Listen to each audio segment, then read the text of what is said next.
Autopsy doctors have read it. What was the biggest revelation you had to a person's death after you carried out the procedure? 1. Assisted with a postmortem when I was a student. Female patient died in her 40s. Her medical history had extensive complaints of abdominal pains. One doctor even referred to her as a hypochondriac and others commented on apparent anxiety. Opened her abdomen and she had extensive scar tissue. She was absolutely massacred inside from endometriosis. She suffered for decades and never got referred for a laparoscopy. She didn't have fucking anxiety. She had a medical condition.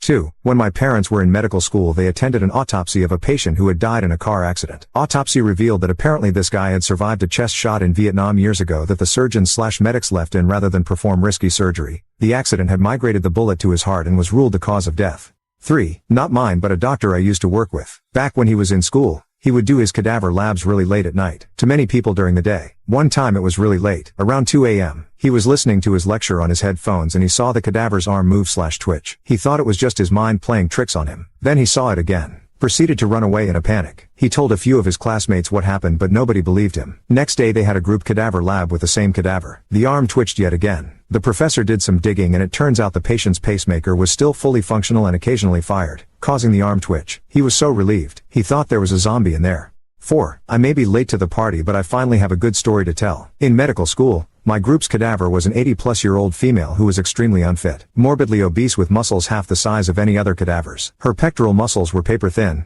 To get some reference, we figured she was bedridden during her last few months, which would somewhat explain these findings. When we started our neurology unit and began to dissect the infratemporal fossa, I discovered a small metal pellet under the skin behind her right ear. My tank mates and I went on to find dozens of these metal pellets strewn around her head's anatomy, with some lodged into the cranium and others in the bones of her face. We contacted her living relatives to get some clarification and they ended up revealing that when this lady and her brother were children, they said she was 8 years old. They were playing with an old decorative rifle that the family had mounted above the fireplace. Long story short, the brother accidentally discharged the rifle into the girl's face. The aftermath was this lady was blind and wheelchair bound for the rest of her life, and the pellets weren't all removed. It was an interested dissection with that information from then on, but a sobering moment in reminding our class that our cadavers are humans with their own struggles and rich lives. If you're considering donating your body to science, please know that we don't take the responsibility lightly and $1 million thanks aren't enough.